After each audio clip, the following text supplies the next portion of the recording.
अस्सलाम वालेकुम बच्चों, क्या हाल चाल है। आई होप कि आप सब ठीक ठाक होंगे। एमडी कैट का हमारा आज सेकंड लेक्चर है वर्क, पावर और एनर्जी के ऊपर। और बच्चों आज के लेक्चर में हम खाली एमसीक्यूज़ ही डिस्कस नहीं करेंगे, बल्कि उससे पहले हम जो हमारा टॉपिक है उसको कंप्लीट आज इंशाल्लाह डिस्कस करेंगे आपके साथ, और फिर हम जो है वो एमसीक्यूज़ करेंगे। तो टॉपिक है जी हमारा आज एनर्जी, वर्क एंड पावर, या वर्क, पावर एंड एनर्जी, जो भी आप समझ लें। तो टाइम ज़ाया किए बगैर हम स्टार्ट कर रहे हैं जी सबसे पहले वर्क से। तो बच्चों वर्क क्या होता है? Work is transfer of energy. बच्चों वर्क क्या है? वर्क है ट्रांसफ़र ऑफ एनर्जी। और अगर हम वर्क को डिफ़ाइन करें तो हम वर्क को डिफ़ाइन कर सकते हैं कि वर्क क्या है? Product of magnitude of displacement, यानी कि दो चीज़ों का प्रोडक्ट है वर्क। एक चीज़ उसमें क्या है? मैग्नीट्यूड ऑफ डिस्प्लेसमेंट, और दूसरी चीज़ क्या है? Component of force along the direction of displacement. बच्चों ये बहुत इंपॉर्टेंट है, इसको याद रखना। वर्क हमेशा तभी होता है जब फोर्स का कोई एक कंपोनेंट या तो पूरी की पूरी फोर्स ही डिस्प्लेसमेंट की डायरेक्शन में हो। अगर फोर्स डिस्प्लेसमेंट की डायरेक्शन में नहीं है बल्कि डिस्प्लेसमेंट के साथ कुछ एंगल पे है, तो उस सूरत में फोर्स का कोई ना कोई कंपोनेंट जो है वो along the direction of displacement होना चाहिए। ठीक है, तो बच्चों अगर आप इस एग्जांपल को देख लें तो ये देखें, ये हमारा पॉइंट ए है और ये हमारा पॉइंट बी है। हमने एक ऑब्जेक्ट पर फोर्स लगाई है जो एक्स एक्सिस के साथ एंगल थीटा बना रही है। ये फोर्स इस बॉडी को डिस्प्लेस करती है पॉइंट ए से और इसको ले जाती है पॉइंट बी पे। ठीक है बच्चों, वर्क तभी होगा जब इस फोर्स का कोई component along the direction of displacement होगा। तो अगर मैं इस फोर्स को इसके कंपोनेंट्स में रिजॉल्व कर लूँ तो बच्चों आप देखेंगे हमेशा क्या होगा, ये फोर्स का y कंपोनेंट है और फोर्स का जो x कंपोनेंट होगा आप देखेंगे ये फोर्स का x कंपोनेंट है।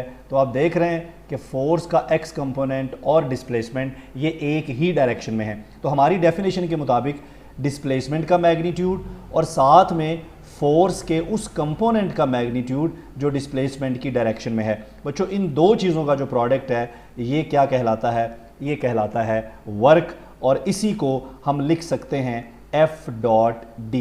ये जो F cos थीटा और D है बच्चों, इसको हम लिख सकते हैं F डॉट डी। सो हम ये भी कह सकते हैं कि work is the dot product of force and displacement. बच्चों आप ये भी कह सकते हो कि अगर हमारे पास एक ऑब्जेक्ट है, ठीक है, उस ऑब्जेक्ट के ऊपर हम फोर्स लगा रहे हैं और उस फोर्स की वजह से वो ऑब्जेक्ट फोर्स की डायरेक्शन के अलॉन्ग कुछ डिस्प्लेसमेंट भी ट्रैवल करता है, तो फोर्स और डिस्प्लेसमेंट का जो प्रोडक्ट है वो क्या कहलाता है? वो वर्क कहलाता है। अब ज़रा आगे चलते हैं, बड़े इंपॉर्टेंट पॉइंट्स जिनको हमने यहाँ पर डिस्कस करना है जी। तो अभी हम बात करने लगे हैं, ये बड़ी इंपॉर्टेंट चीज़ें हैं जो हमें यहाँ पर याद रखनी है।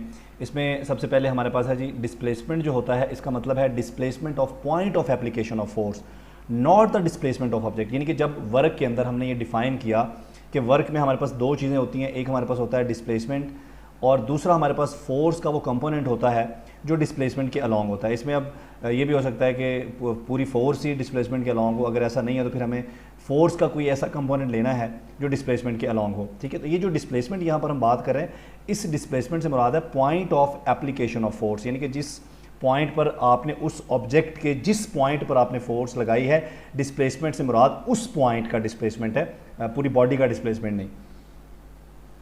Work done is only possible when force is constant, यानी कि अगर फोर्स कांस्टेंट है तो हम वर्क डन कैलकुलेट कर सकते हैं। अगर फोर्स कांस्टेंट नहीं है तो फिर हमें क्या करना होता है? Work done bye a variable force हम कैसे कैलकुलेट करते हैं? तो उसके लिए फिर हम हमारा जो डिस्प्लेसमेंट है उसको स्मॉल इंटरवल्स में जो है वो हम डिवाइड कर लेते हैं और हर इंटरवल के अंदर जो फोर्स है वो कांस्टेंट हो जाती है। ठीक है, इस तरह से हम वर्क कैलकुलेट कर सकते हैं अगर हम फोर्स को कांस्टेंट बना लें, डिस्प्लेसमेंट को स्मॉल इंटरवल्स में डिवाइड करके, क्योंकि हम हर इंटरवल का वर्क अलग से निकालेंगे और फिर उनको ऐड करके हम टोटल वर्क निकाल लेंगे। The force in formula of work is for net force. याद रखें जब भी हम ये लिखते हैं W is equal to F D cos of theta, तो यहाँ पर ये जो फोर्स है दिस इज़ नेट फोर्स। ठीक है, यानी कि आपके जहन में ये बात आ सकती है कि अभी तो हम कह रहे थे कि ये फोर्स का वो कंपोनेंट होगा जो डिस्प्लेसमेंट के अलॉन्ग होगा, यानी कि F cos थीटा, या हमेशा X कंपोनेंट ही होगा। तो नेट फोर्स से मुराद है कि अगर आप X कंपोनेंट ले रहे हैं तो सारे X कंपोनेंट का नेट फोर्स।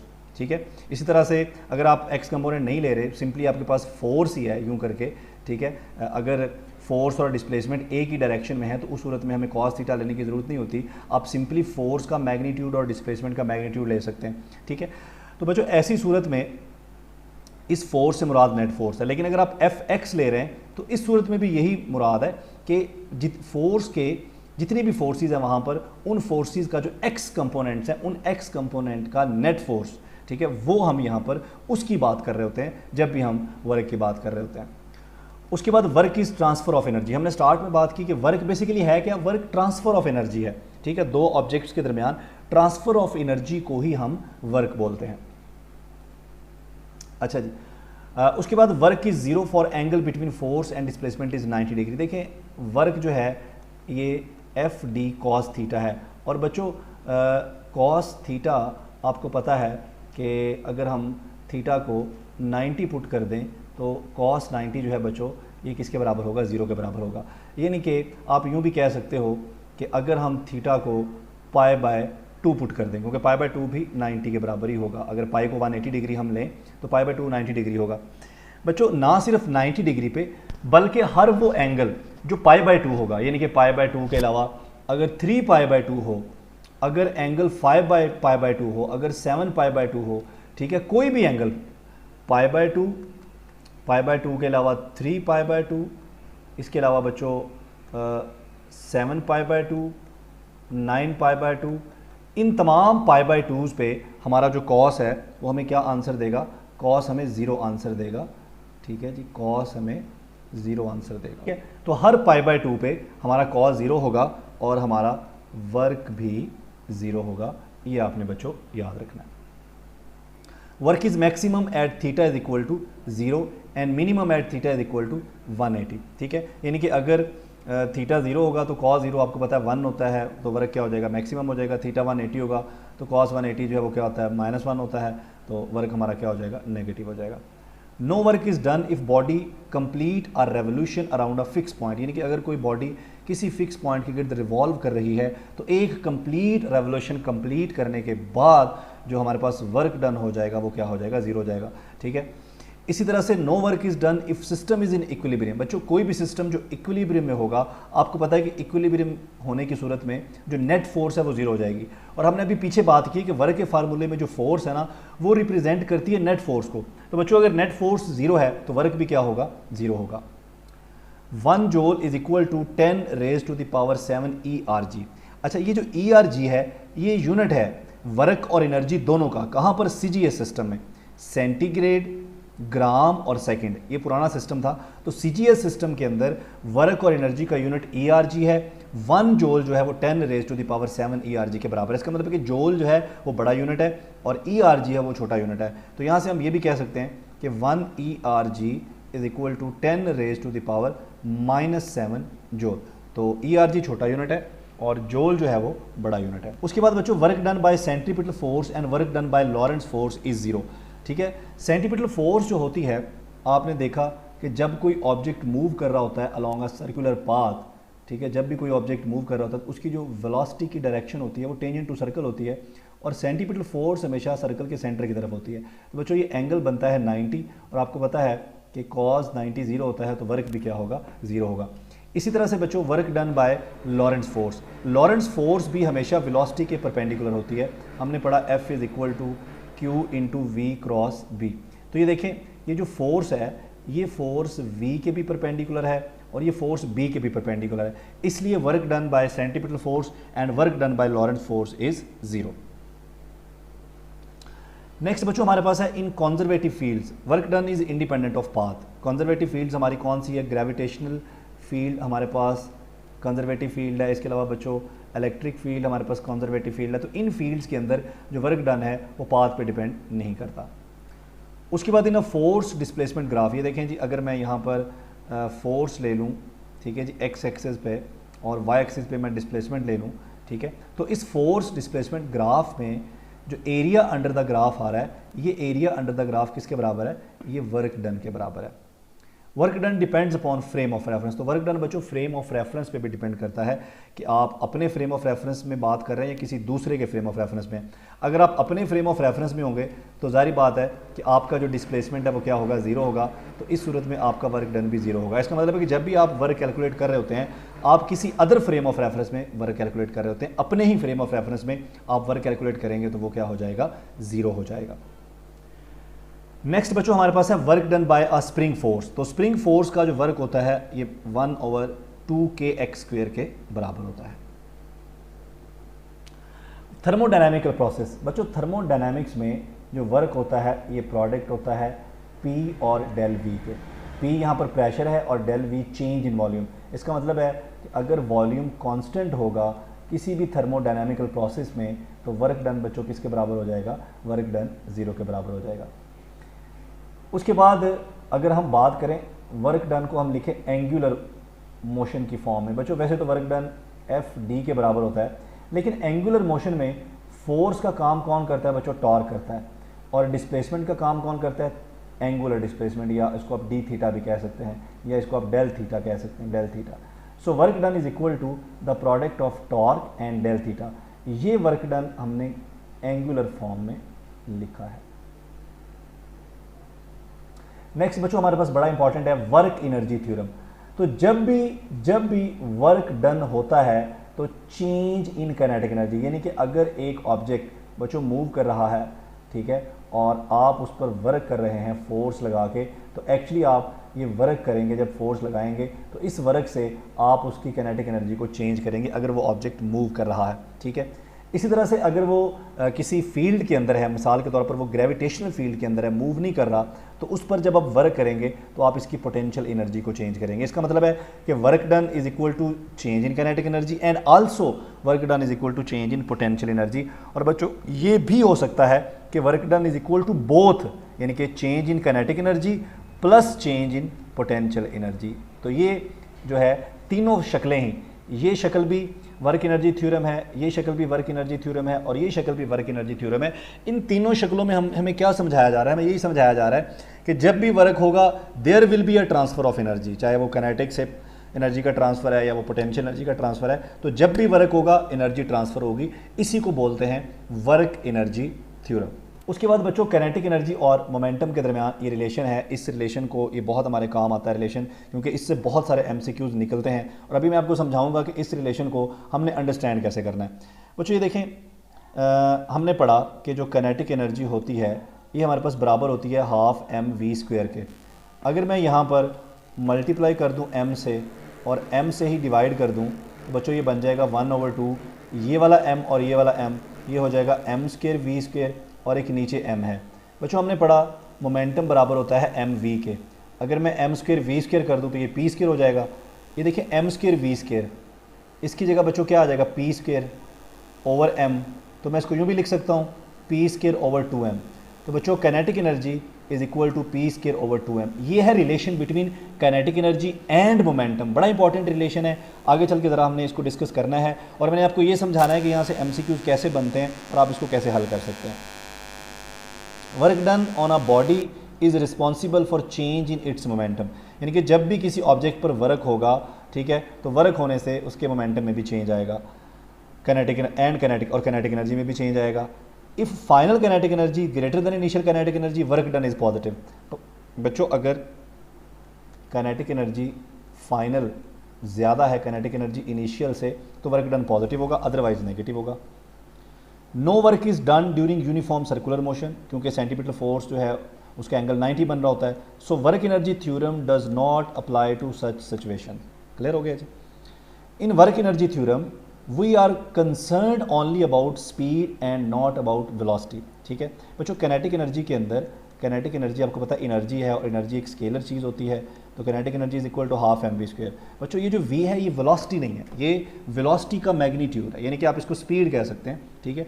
सो ये स्पीड है, ये वेलोसिटी नहीं है, क्योंकि काइनेटिक एनर्जी एक स्केलर क्वांटिटी है, इसलिए यहाँ पर वेक्टर नहीं आ सकता, ठीक है। काइनेटिक एनर्जी को हम एक और तरह से भी लिख सकते हैं, kinetic energy is equal to 1/2m into v.v। ये देखें, ये जो v.v है ना, इसको सिंप्लीफाई करेंगे तो आंसर क्या आएगा, v² आएगा। अब यहाँ पर बज़ाहिर तो हमने वेलोसिटी को यूज़ किया है क्योंकि वी डॉट वी हमने कर, लेकिन हमें देखना है इनका रिजल्ट। जब इनका रिजल्ट देखेंगे तो बच्चों वो क्या आएगा, वो वी स्क्वायर आएगा। ठीक है, नेक्स्ट हमारे पास है बच्चों एनर्जी। सो एनर्जी क्या है, ability to do work is called energy. ठीक है, जब भी आप वर्क करते हैं, ठीक है, तो आप एनर्जी ट्रांसफ़र करते हैं, तो आपकी जो वर्क करने की एबिलिटी है उसको हम एनर्जी कहते हैं। बच्चों दो बेसिक टाइप्स हैं एनर्जी की हमारे पास, काइनेटिक एनर्जी और पोटेंशियल एनर्जी। अब ज़रा हमने वो फार्मूला डिस्कस करना है और हमने ज़रा अब एमसीक्यूज़ को डिस्कस करना है कि एमसीक्यूज़ किस तरह से बन के आते हैं। ये देखें बच्चों, kinetic energy is equal to half M V square. यहाँ पर लिखा हुआ है it involves both conservative and non conservative forces. यानी कि काइनेटिक एनर्जी के अंदर दोनों फोर्सेज इन्वॉल्व हो सकती हैं, कंजर्वेटिव भी और नॉन कंजर्वेटिव भी। Two objects having same momentum. अब ज़रा इधर आ जाए बच्चों, P is equal to M V. अगर आपसे ये कहा जाए कि दो ऑब्जेक्ट्स हैं और उनका मोमेंटम सेम है, ये देखें P सेम है, P क्या है, सेम है। अगर सेम है तो इसको आप कांस्टेंट कर दें, कांस्टेंट कर दें, और यहाँ पे क्या बच गया, एम वी। बच्चों जब दो चीज़ों का प्रोडक्ट हो रहा हो और उनका जो रिजल्ट है वो एक कांस्टेंट वैल्यू हो तो वो दोनों चीज़ें इन्वर्सली प्रोपोर्शनल हो जाती हैं। इसका मतलब है अगर यहाँ पर P कांस्टेंट है, मोमेंटम कांस्टेंट है, यानी कि दो ऑब्जेक्ट्स हैं मेरे पास A और B, दोनों का मोमेंटम सेम है, तो इसका मतलब है जिसका मैस ज़्यादा होगा उसकी स्पीड कम होगी और जिसकी स्पीड ज़्यादा होगी उसका मैस कम होगा, क्योंकि दोनों का प्रोडक्ट क्या रहना चाहिए, कांस्टेंट रहना चाहिए। तो जब दो चीज़ों का प्रोडक्ट कांस्टेंट होगा तो वो दोनों चीज़ें इन्वर्सली प्रोपोर्शनल हो जाएंगी। एक क्वांटिटी अगर बढ़ेगी तो दूसरी कम हो जाएगी। यही देखें यहाँ पे लिखा हुआ है, two objects having same momentum, the massive body, जिसका मैस ज़्यादा होगा विल बी स्लोअर, उसकी स्पीड कम होगी।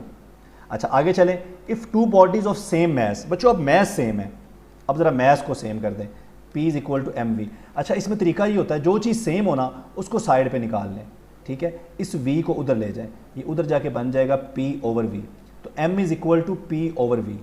अच्छा अब मैस सेम है, ठीक है बच्चों, अगर दो चीज़ें डिवाइड हो रही हो ना, जिस तरह यहाँ पे हो रहा है, और उनका जो रिजल्ट है वो सेम हो या कांस्टेंट हो, तो उस सूरत में वो दोनों डायरेक्टली प्रोपोर्शनल हो जाती हैं। इसका मतलब है जिसकी स्पीड ज़्यादा उसका मोमेंटम भी ज़्यादा। अगर दो चीज़ों का मैस सेम है तो जिसकी स्पीड ज़्यादा होगी उसका मोमेंटम ज़्यादा होगा, जिसकी स्पीड कम होगी उसका मोमेंटम कम होगा। ये देखें, if two bodies of same mass and some momentum है उनका, ठीक। अच्छा if two bodies of same mass, अच्छा इसको बाद में डिस्कस करते हैं, ठीक है, अभी हमने मैस को डिस्कस किया, ठीक है। अच्छा अब आगे एक चीज़ रह गई है, P is equal to M V. हमने P भी डिस्कस कर लिया कि ये सेम हो, फिर हमने M को डिस्कस कर लिया कि सेम। अभी हम V को डिस्कस करते हैं। अगर V सेम है, दो ऑब्जेक्ट हैं और वो एक साथ एक ही स्पीड से जा रही हैं, तो बच्चों V को साइड पे निकाल लें, ये रिलेशन कुछ यूँ बन जाएगा P ओवर M। अगर V सेम है तो P और M डिवाइड हो रहे हैं, ये डायरेक्टली प्रोपोर्शनल हो जाएंगे। इसका मतलब है जिसका मैस ज़्यादा उसका मोमेंटम ज़्यादा। मैं आपको एग्जांपल देता हूँ, अगर एक गाड़ी, छोटी गाड़ी और एक बड़ा ट्रक, दोनों सेम स्पीड से जा रहे हैं, तो मोमेंटम ज़्यादा किसका होगा, ट्रक का, क्योंकि उसका क्या है, मैस ज़्यादा है। और मोमेंटम कम किसका होगा, कार का, क्योंकि उसका मैस कम है। तो जब दो चीज़ें डिवाइड हो रही हों और उनका रिजल्ट कांस्टेंट हो तो फिर वो दोनों डायरेक्टली प्रोपोर्शनल हो जाती हैं। एक बढ़ेगी दूसरी भी बढ़ेगी, एक कम होगी दूसरी भी कम होगी, ठीक है। एक और सिचुएशन यहाँ पे ली गई है, दो बॉडीज़ हैं, उनका मैस भी सेम है, उनका मोमेंटम भी सेम है, ठीक है। तो बच्चों ये देखें, P is equal to M V. अब P भी सेम है, मोमेंटम भी सेम है, मैस भी सेम है, तो फिर स्पीड भी क्या होगी बच्चों, सेम होगी, ठीक है। ये सेम लिखा हुआ है, सम नहीं है, ये सेम लिखा हुआ है, ये भी सेम लिखा हुआ है। उसके बाद to bodies of same momentum, अगर दो बॉडी, अच्छा ये डिस्कस हो गया। उसके बाद if two object have same momentum. बच्चों अगर दो ऑब्जेक्ट का मोमेंटम सेम होगा तो उनकी काइनेटिक एनर्जी के दरमियान क्या रिलेशन होगा, ये देखते हैं ज़रा। हमने अभी भी कहा कि kinetic energy is equal to P square over 2m। अब बच्चों क्या है, मोमेंटम सेम है, यानी कि kinetic energy of 1 is equal to ये, और kinetic energy of 2 is equal to P square over 2m2। मैंने P के साथ 1 2 नहीं लिखा क्योंकि मोमेंटम सेम है। बच्चों इन दोनों को डिवाइड कर दें, kinetic energy 1 over kinetic energy 2 is equal to P square over 2m1 divided by P square over 2m2। बच्चों ये P स्क्वायर भी कैंसिल, 2 से 2 भी कैंसिल, ये बन गया m2 ओवर m1। तो काइनेटिक एनर्जी की रेशो क्या बनेगी, ये बच्चों बनेगी m2 ओवर m1। इसका मतलब है अगर दो ऑब्जेक्ट का मोमेंटम सेम है तो उनकी जो काइनेटिक एनर्जी की रेशो है वो किसके बराबर होगी, m2 ओवर m1 के बराबर होगी। उसके बाद बच्चों अगर काइनेटिक एनर्जी को, अगर मोमेंटम को डबल कर दें तो काइनेटिक एनर्जी क्या होगी, और काइनेटिक एनर्जी को डबल कर दें तो मोमेंटम क्या होगा। ज़रा इसको समझने की कोशिश करते हैं। ये देखें, पहले हम मोमेंटम को डबल करते हैं बच्चों। Kinetic energy is equal to P square over 2m। Momentum को डबल कर दें यानी कि नया मोमेंटम जो है वो 2p के बराबर है। तो नई काइनेटिक एनर्जी क्या हो जाएगी, that will be p prime का स्क्वायर ओवर 2m। ये जो p प्राइम है इसकी जगह 2p पुट कर दें ओवर 2m, ठीक है बच्चों। ये बन जाएगा 4p स्क्वायर ओवर 2m। ये जो p स्क्वायर ओवर 2m है ये तो हमारा पुराने वाली काइनेटिक एनर्जी नहीं है। तो ये देखें जी, तो नई वाली काइनेटिक एनर्जी जो है वो पुराने वाली काइनेटिक एनर्जी से 4 टाइम्स ज़्यादा हो जाएगी अगर आप मोमेंटम को डबल करेंगे। फ़र्ज़ करें कि हम अब काइनेटिक एनर्जी को डबल करते हैं और देखना चाहते हैं कि मोमेंटम क्या होगा। तो बच्चों इसी रिलेशन से अगर मैं मोमेंटम निकालना चाहूँ तो p स्क्वायर बराबर आएगा 2m इंटू काइनेटिक एनर्जी, और अगर दोनों तरफ अंडर रूट ले लिया जाए तो बच्चों ये p is equal to 2m k के बराबर आ जाएगा। ठीक हो गया बच्चों। अब काइनेटिक एनर्जी को डबल कर दें यानी कि नई काइनेटिक एनर्जी जो है वो पुराने वाली से 2 गुना कर दें तो मोमेंटम क्या होगा, ज़रा ये देखते हैं। सो नया मोमेंटम जो है that is equal to 2m और नई काइनेटिक एनर्जी, तो नया मोमेंटम जो है दैट इज़ 2m और नई काइनेटिक एनर्जी जो है वो 2 टाइम्स पुरानी काइनेटिक एनर्जी, डबल की है ना हमने। अच्छा ये जो 2 यहाँ पर आ रहा है ये एक्स्ट्रा है, इसको ज़रा बाहर निकाल लें तो हमारे पास बन गया p prime is equal to, ये 2 बाहर निकालेंगे तो बाहर आके ये हो जाएगा अंडर रूट 2 और अंदर रह जाएगा 2m इंटू काइनेटिक एनर्जी। बच्चों ये जो 2m और काइनेटिक एनर्जी है ये तो पुराने वाला मोमेंटम नहीं है, तो नए वाला momentum is equal to under root 2 time पुराने वाला मोमेंटम। ये देखें काइनेटिक एनर्जी डबल करने से मोमेंटम पे क्या फ़र्क पड़ा और मोमेंटम डबल करने से काइनेटिक एनर्जी पे क्या फ़र्क पड़ा, ये हमने यहाँ से समझने की कोशिश की। नेक्स्ट बच्चों, if 2 objects are moving with same speed, ठीक है। अब ज़रा यहाँ पर आ जाएं जी, kinetic energy is equal to p square over 2m, ठीक है। If 2 objects are moving with same speed, बच्चों काइनेटिक एनर्जी आपको पता है ये बराबर होती है हाफ mv स्क्वायर। यहाँ पर कहा गया है सेम स्पीड। अब जो चीज़ सेम है उसको ज़रा साइड पे निकाल लें, v को साइड पे निकाल लें। ये 2 डिवाइड हो रहा है, इधर जाके मल्टीप्लाई, और m मल्टीप्लाई हो रहा है, इधर आके डिवाइड, उसके बाद अंडर रूट ले लें तो बच्चों यहाँ से बन जाएगा v is equal to 2 times kinetic energy और डिवाइडेड बाय m। अब देखें अगर v सेम है तो काइनेटिक एनर्जी और मैस ये डायरेक्टली प्रोपोर्शनल हो गए क्योंकि ये डिवाइड हो रहे हैं। इसका मतलब है अगर 2 चीज़ें, 2 ऑब्जेक्ट सेम स्पीड से मूव कर रहे हैं तो जिसका मैस ज़्यादा होगा उसकी काइनेटिक एनर्जी भी ज़्यादा होगी, जिसका मैस कम होगा उसकी काइनेटिक एनर्जी भी कम होगी। The heavier object will have more kinetic energy, यही बात कर रहे हैं। अच्छा नेक्स्ट है if 2 objects have same mass. अब मैस को सेम कर दें इसी रिलेशन में। अब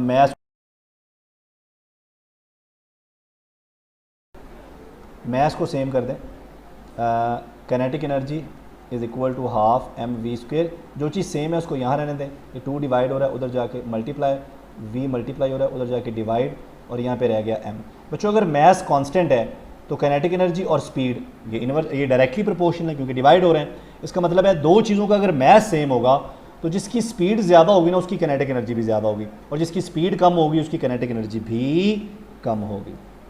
लो बच्चों अब बात पहुंच गई है जी ग्रेविटेशनल पोटेंशियल एनर्जी पे।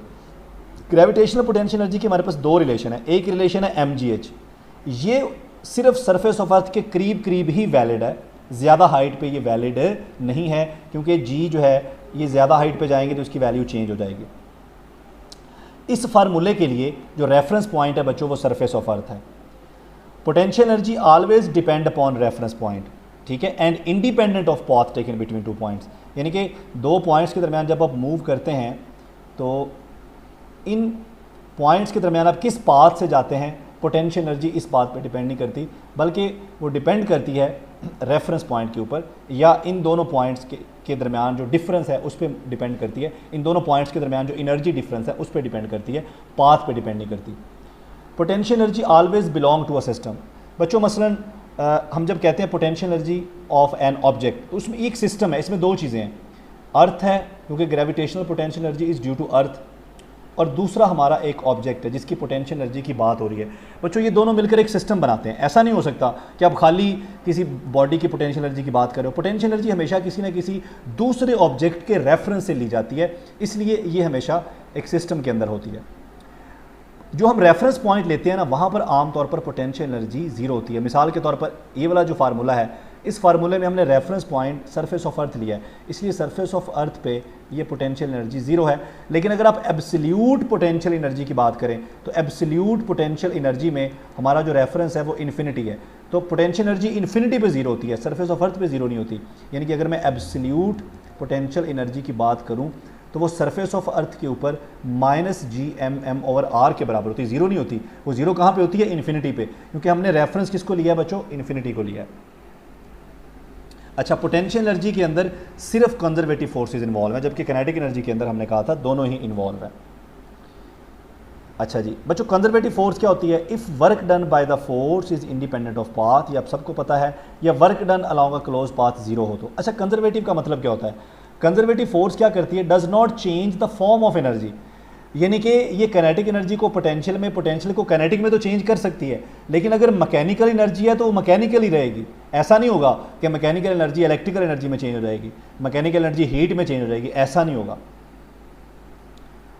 ये जो पोटेंशियल एनर्जी, इसको हम एब्सोल्यूट पोटेंशियल एनर्जी भी कहते हैं, लेकिन लिटरेचर में इसको भी पोटेंशियल एनर्जी ही कहा जाता है। इसमें जो नेगेटिव साइन है ये क्या इंडिकेट कर रहा है कि energy must be expanded by the external system, यानी कि अगर आप किसी भी ऑब्जेक्ट को अर्थ की ग्रेविटेशनल फील्ड से बाहर निकालना चाहते हैं तो आपको एनर्जी खर्च करनी पड़ेगी, एक्सपेंड करनी पड़ेगी। उसके बाद बच्चों नॉन कंजर्वेटिव फोर्सेस क्या होती हैं? The forces which convert one kind of energy into another kind, यानी कि मैकेनिकल एनर्जी को ये हीट एनर्जी में या साउंड एनर्जी में चेंज कर देती हैं। ऐसी फोर्सेस को हम नॉन कंजर्वेटिव फोर्सेस कहते हैं, लेकिन टोटल एनर्जी फिर भी कंजर्व कर रही होती है। ऐसी फोर्सेस का जो work done along close path होता है वो जीरो के बराबर नहीं होता। और इसी तरह से work done bye non conservative force depends upon path, यहां पर आना चाहिए था नॉन कंजर्वेटिव। नेक्स्ट बच्चों, हमारे पास कंजर्वेशन ऑफ एनर्जी। हमें पता है कि किसी भी आइसोलेटेड सिस्टम के अंदर एक काइंड ऑफ एनर्जी, यानी कि आप पोटेंशियल एनर्जी को काइनेटिक में, ठीक है, काइनेटिक को पोटेंशियल में चेंज कर सकते हैं, ठीक है। One kind of energy can change it's form but it's kind does not change, ठीक है। यानी कि अगर एनर्जी मैकेनिकल है तो वो मैकेनिकल ही रहेगी, ऐसा नहीं होगा कि वो मैकेनिकल से वो इलेक्ट्रिकल हो जाएगी या मैकेनिकल से वो हीट हो जाएगी या मैकेनिकल से वो साउंड हो जाएगी, लेकिन पोटेंशियल एनर्जी और काइनेटिक एनर्जी इनमें चेंज हो सकता है। ये कहाँ पर है? ये आइसोलेटेड सिस्टम में। लेकिन अगर सिस्टम आइसोलेटेड नहीं है, उस पर एक्सटर्नल फोर्सेस भी लग रही हैं, तो उस सूरत में एनर्जी रहेगी तो कंजर्व ही टोटल एनर्जी, लेकिन मैकेनिकल एनर्जी किसी दूसरी शक्ल में भी चेंज हो सकती है। लो जी, नेक्स्ट बच्चों हमारे पास आ गया है पावर, और पावर जो होती है ये रेट ऑफ एनर्जी ट्रांसफ़र है। Power is rate of energy transfer, ठीक है। तो इसको हम लिख सकते हैं power is equal to energy over time, ठीक है। बच्चों पावर का जो यूनिट है एसआई सिस्टम में वो वॉट है, और वॉट बराबर होता है जूल पर सेकंड के, ठीक है। इसके अलावा और यूनिट्स भी यूज़ किए जाते हैं, मसलन हार्स पावर यूज़ किया जाता है इसमें एफपीएस सिस्टम में। एफपीएस सिस्टम के अंदर पावर का जो यूनिट है वो हार्स पावर है, और 1 हार्स पावर जो है वो 746 वाट के बराबर है। यानी कि आप कह सकते हैं कि हार्स पावर जो यूनिट है ये बड़ा यूनिट है वाट के मुकाबले में, ठीक है। Unit of power in CGS system, बच्चों सीजीएस सिस्टम के अंदर जो पावर का यूनिट है वो ERG पर सेकेंड है। इसके अलावा एफपीएस सिस्टम में हॉर्स पावर है। Horse power is used in US customary system of units, यानी कि यूनाइटेड स्टेट में ये जो है वो पावर के लिए इस्तेमाल किया जाता था हॉर्स पावर। अब बात कर लेते हैं MCQs की, ठीक है बच्चों। फिर वही तरीका जो पीछे हमने सीखा कि power is equal to energy transfer per unit time. फ़र्ज़ कर लें if two object have to transfer same amount of energy, अगर ये एनर्जी सेम होगी, इसको यहाँ पे रहने दें, ये टाइम डिवाइड हो रहा है, इधर जाके मल्टीप्लाई हो जाएगा, ये बन जाएगा PT। क्लियर हो गया? इसका मतलब है ये जो प्रोडक्ट हो रहा है P और T का, ये प्रोडक्ट जो है ये डायरेक्ट इन्वर्स की प्रोपोर्शनल हो गया।